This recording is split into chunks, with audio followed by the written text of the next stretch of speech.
Hi fellows, and welcome back to Lotus Tech Talk. In the previous video we assembled and we mounted the new crash box after the vehicle had a severe crash.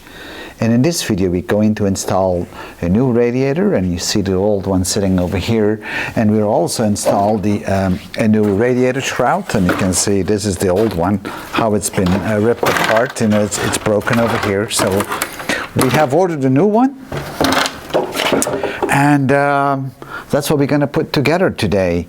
We're going to install a brand new radiator, a racing radiator in aluminum. Not because the original one is bad, but it was part of the crash. I don't know how good or how bad it is, so I'm not going to take any chances. We'll put a new fan up, and I'll talk a bit more about the fan because there's certain things to be said about the fan on the radiator.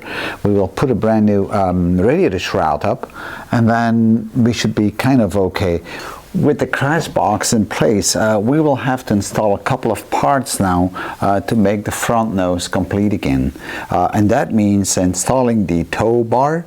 This is this metal piece here, and nothing special really. It's mounted inside the crash box with 4 bolts.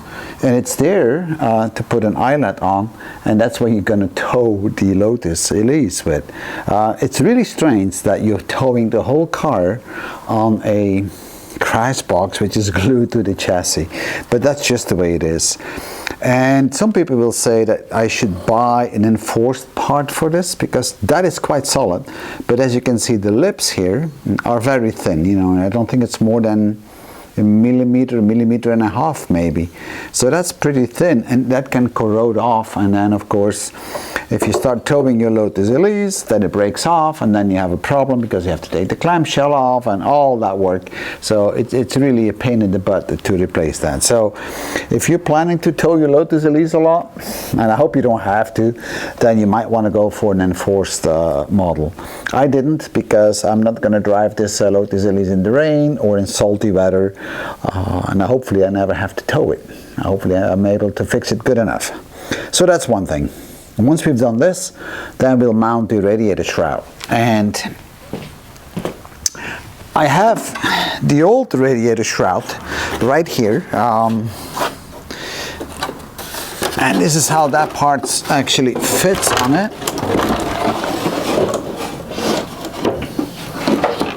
This is the old radiator shroud, and it's ripped apart, as you can tell. So, you know, I ordered a new one, and we'll put it on very soon.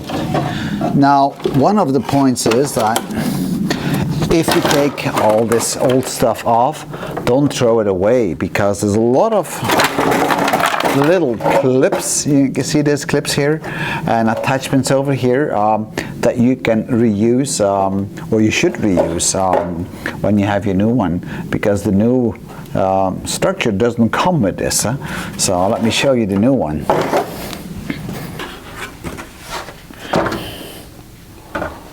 So this is the new shroud, and you can tell it's exactly the same.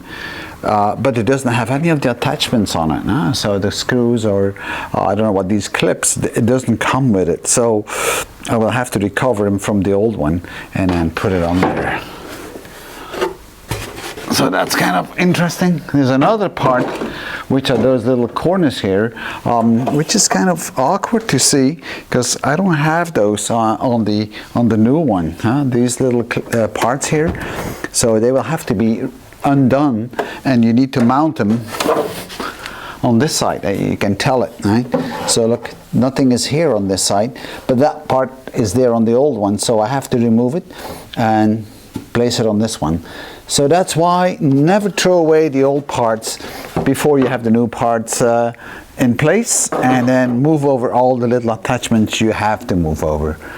This is the old radiator, and I'm going to replace it with a new aluminum model. This is a racing radiator from Lotus, and the reason I'm going to replace it is not because the old one is showing any leaks, but it was really involved in the crash, so you never know what's wrong with it. So I want to play it safe, because I don't want to take the clamshell off twice again, because you need to take the clamshell off if you need to replace the radiator. So I ordered a new one. I also got brand new hoses for the radiator, because while you're at it you might as well change it, and you have 2 sets of them, and I always try to buy the original ones. They are quite good. And then there's the ventilator or the fan. Now the fan, it will have some wear and tear because this 135 is about 15 years old and it's been used. So I'm going to replace the fan, and I have a replacement fan here, as you can see, and we'll have to mount it onto the radiator, and I'll show you how we do this. But the fan itself is the original fan. Now there's a lot of fans on the market, you know, high performance fans that you can fit. The problem with a lot of these aftermarket fans is that the opening or the gap in between the plastic corners here and the end of the fan blades is so thin that a little bit of debris which is sucked in actually is going to block the blades, and it's not uncommon to see this kind of a problem, and then it's really annoying. So you're better off to buy the original parts from Lotus. Here we have the brand new radiator, and we will be mounting a new fan on it, and this is the original fan from Lotus, and you have to mount it in the proper direction, and before you can mount it you will get some extra pieces with it. You will have these little plastic pieces that will have to go in the side of the fan, and you will have to push those in like so, and you do it all around the fan. That's not that hard to do.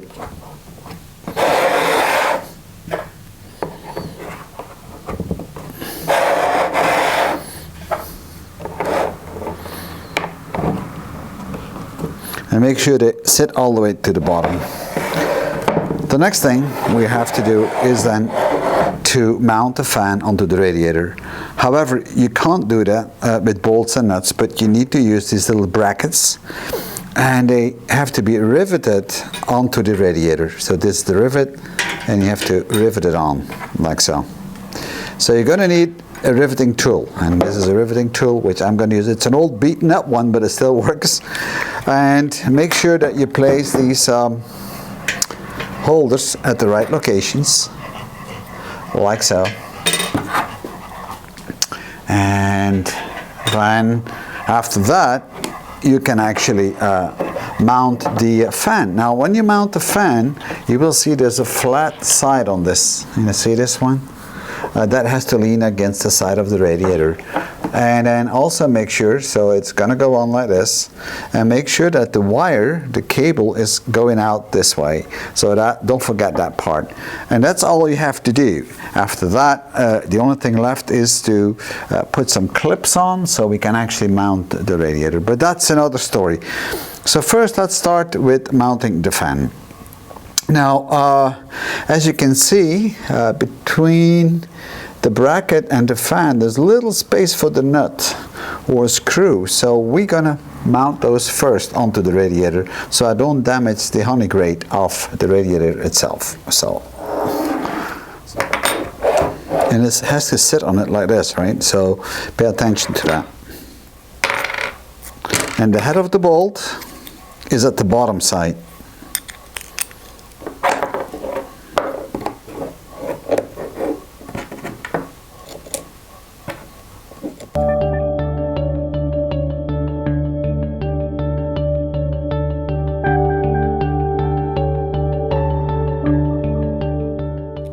Not too tight, so you still have a little bit of play with it, so you can adjust it. Okay, so let's position the fan. Now the position of the fan is as such that the flat side, like this, and on the other side you have the same, is aligned with the radiator edge, right? So don't do it the other way around, and that the wire is coming down this way. And now you just need to turn the red parts. This is a bit over tight already,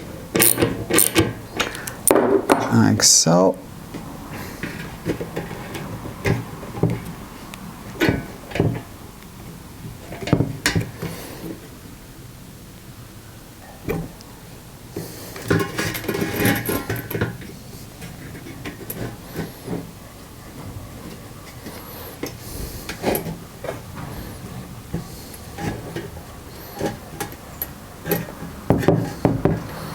Or less. Get your riveting. Get a rivet. Place it in the tool. Place it in the hole. and just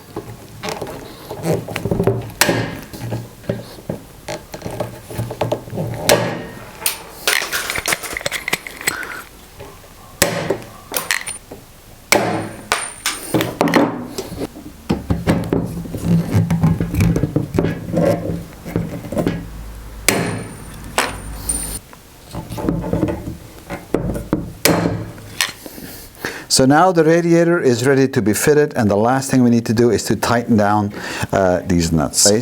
We now need to tighten those nuts. Now to tighten those nuts, you can't use a real thick wrench because it doesn't fit properly underneath and you will damage the honey grate. So you need a thinner one, like the one I have in this hand. Now slide it under very gently, and it's at 10 millimeters, just in case, and then tighten up the nuts. Very gentle. And make sure you don't damage the honey grate. So let's mount the towing stud. It's a small little thing. I'm always surprised about this, how light it is. Anyhow, this is the piece you're going to rely on when you need to be towed away. I'm going to mount this with inox M8 bolts and inox washers, because when you buy the part from Lotus, it doesn't come with the bolts. You know, Lotus is a bit cheap on that level. You know, it's expensive stuff, and you don't always get all the pieces with it. So everything is like to be bought separately. I didn't buy those bolts from Lotus. I actually bought a whole box from the local hardware store, because at the end of the day it's just an M8.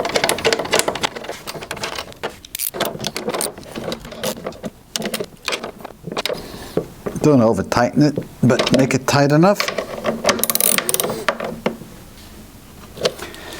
There we go, that's in place. The most amazing part of the Lotus Elise.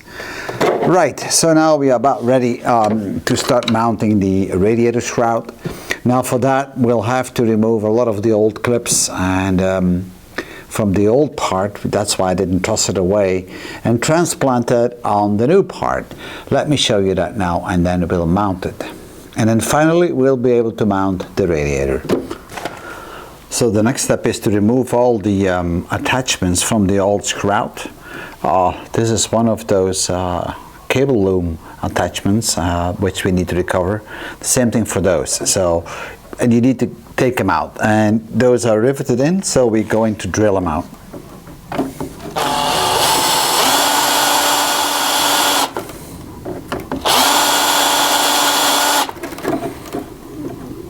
So they come out quite easily.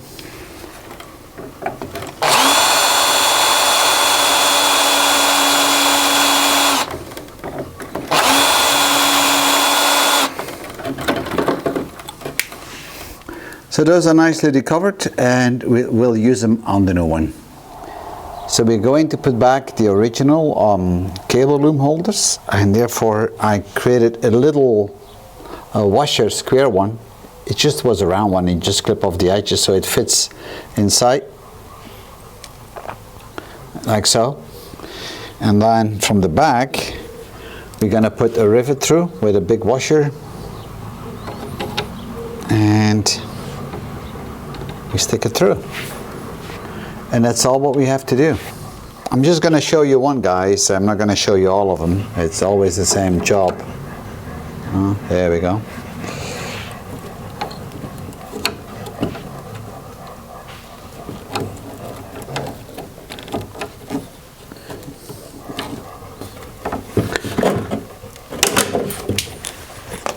And that's nicely in place and tight. And now we do the rest with the remaining ones.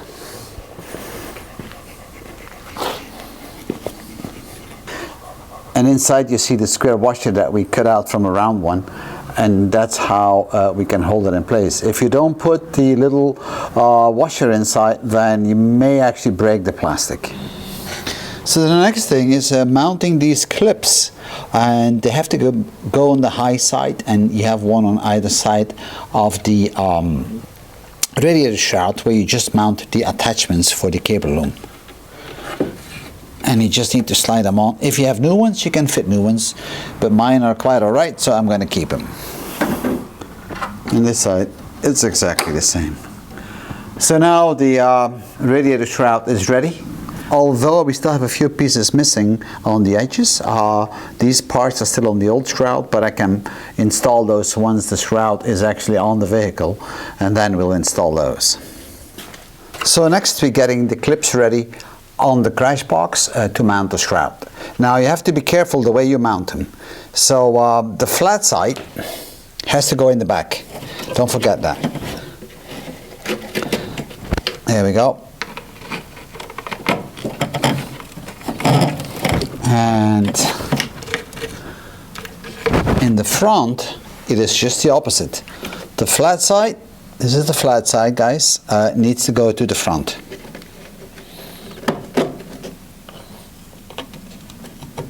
And you can always juggle with those a little bit. All right, so we are ready to mount the shroud now.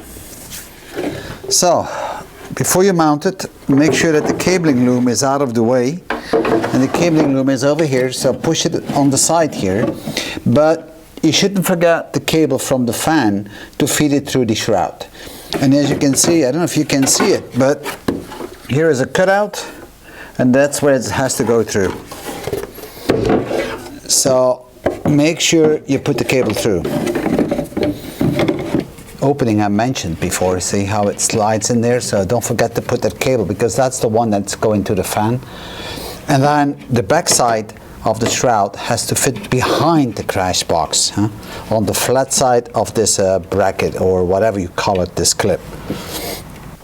When you mount the shroud, it always has to be bolted down on the side of the flat attachments we just put in. Remember these little metal plates where you put the screws in? That's where, like those over here. Yeah, so always mount the shroud on the flat side of these little clips, because otherwise it's not going to fit. But let me show you a close-up on how it's done, because from that distance you probably don't see it. And in the front of the crash box, the shroud has to come on top of it, as you can see. And then we're going to bolt the shroud down to the crash box with M5 bolts. I'm using inox bolts and inox washers.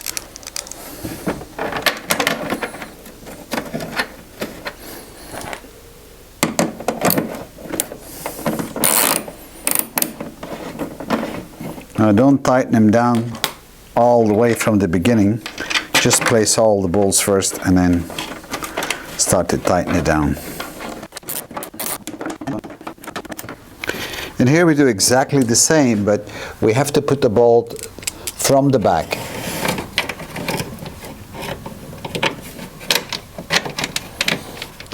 It's a little bit more fiddling, but it's doable.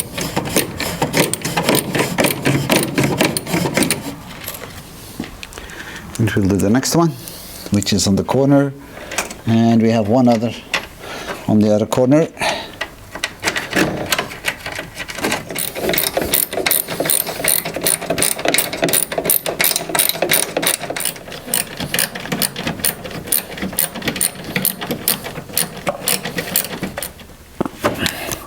Alright folks, it's time to put the radiator in. Now this is going to be a bit of fiddling, believe me.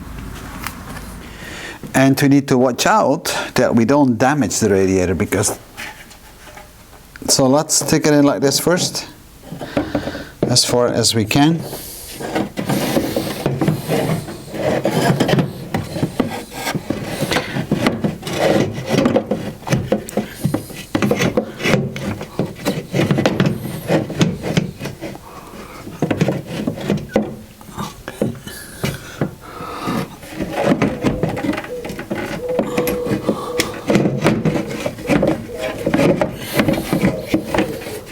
a bit of fiddling. And don't forget, the cable needs to go down. And now we can slide it back a bit, and we should be good to mount it. And for that,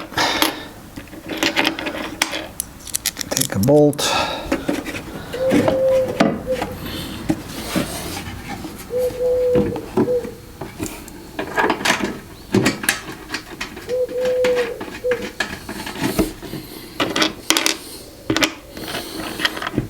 I'm just going to hold it in place first in a few places, and I'm holding it up with my hand to the front of the crash box.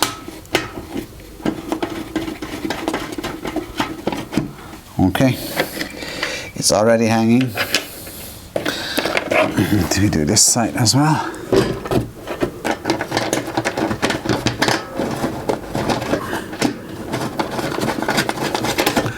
All right,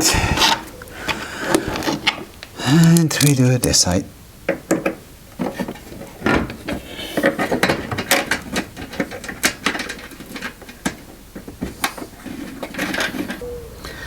That looks good. So I'm going to connect the fan.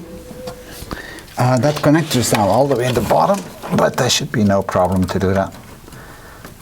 It's easy access, so that's connected.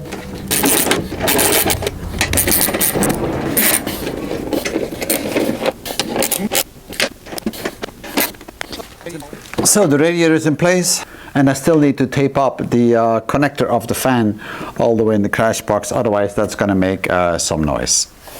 So here in the back you have the radiator fan cable, and I actually put some insulation around it so that, and some tie wraps, so that it cannot make noise when you're driving with the car. So, you know, this always works. You don't have to do this, but that's something I do because I hate rattling noises on any vehicle. Alright folks, we installed the radiator shroud, we installed the radiator, so now we can hook up the radiator with the hoses. And I bought two new hoses. This one is the right hand one, and the one with the little vent on it is the one for the left hand side. So I'm going to put those, and I also have some spanners with me, so brand new. Since I'm changing things, I might as well do it right. Same thing for the hoses. The old hoses were still alright, but why not changing at the same time? So let's do that, and once we have the hoses on, then we need to finish up a few more little things. We will have to do the cabling, fix the cabling, and put the aluminum plate underneath the crash box, and then we can actually fill up the radiator with water and then try to crank it up. And hopefully you mounted the crash box correctly with sufficient play, because you know you have to put the hose in between there, and it's a bit tricky to do that. So let's start doing this. It's not all that complicated, but once you put these spanners on, make sure they're on the right direction so you can have a screwdriver fitted on it. The same thing is true here in the front. You have a little hole here, and that's the hole you have to use with a screwdriver to tighten up the spanner. I'm not sure if it's called a spanner actually, but you guys can tell me. Alright, so let's try and see if we can get all this stuff in place. Right. There we go. It's a bit of fiddling, but it works. And then on the bottom, and let's see how that fits, and that should be good to go as well. And then through the hole here, we can tighten up. So this is a close-up of the left-hand hose connected to the radiator, and this is the opening through which you can put a screwdriver in to tighten down the spanner which is fitted around the hose. So we're going to fit the hose on the right hand side, and first of all I'm going to release a bit this spanner so we have ample off play to put it in, and let's see, and this is how the hose is going in. And make sure it fits all the way to the end, and then we can tighten it up. And now we mounted on the bottom. So that looks good. The hose is in place. We still have a few things left to do, which is the installation of the wiring loom. And we have all the attachments. We just need to push it in the holes, then connect the front lights, actually the small lights. It's not the lights inside the shell. And then we still have some little gutters to be placed on this side and on the other side. And then I still have the bottom plate, protection plate, that needs to go underneath the car. And then we're kind of ready. I think we still need to do some wiring looming in the back, so we need to use some tie wraps to tie down to the attachments that we mounted before. And then we should almost be ready. So a few small things still to do. So let's start with the cabling loom. And I just need to push it in. That's the good thing about it. There we go.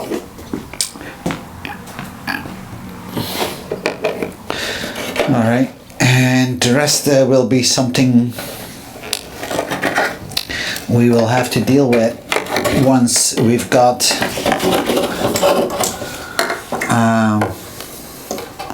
all the other parts in place. I can move this cable up because this is most likely going to be from the front lights, yeah, and then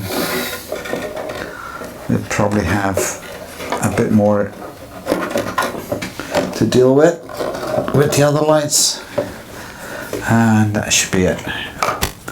Yeah, and that goes to the front lights.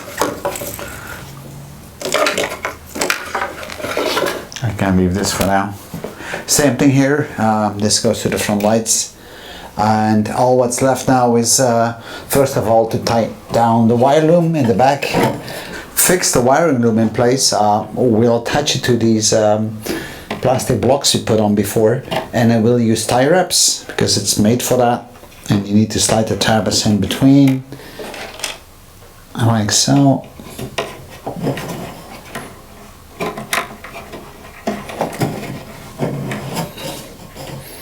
Well, that seems like a short one.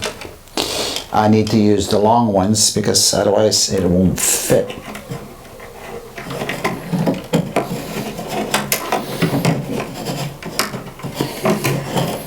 All right, and one more at the end. There we go. Right, so we start from this side.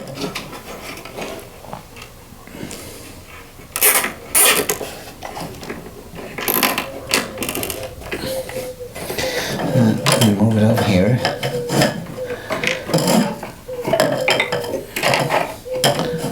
And get this one caught.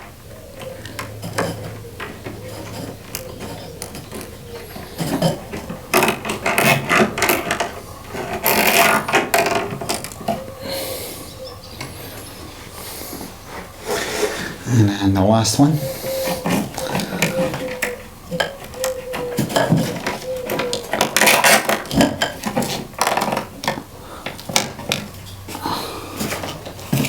There we go. That's all there is to it.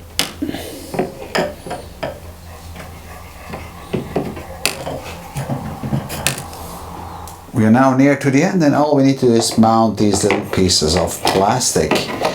Not that very complicated, and then we can finish up with the bottom plate. And so I'm still using these inox screws because that's what I like, and inox washers.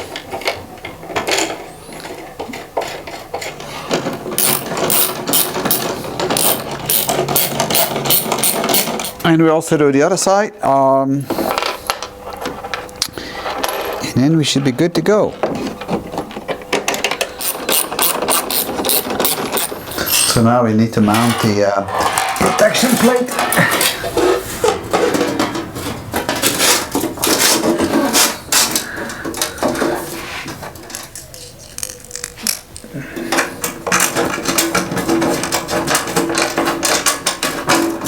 And we just go around and put some more bolts up.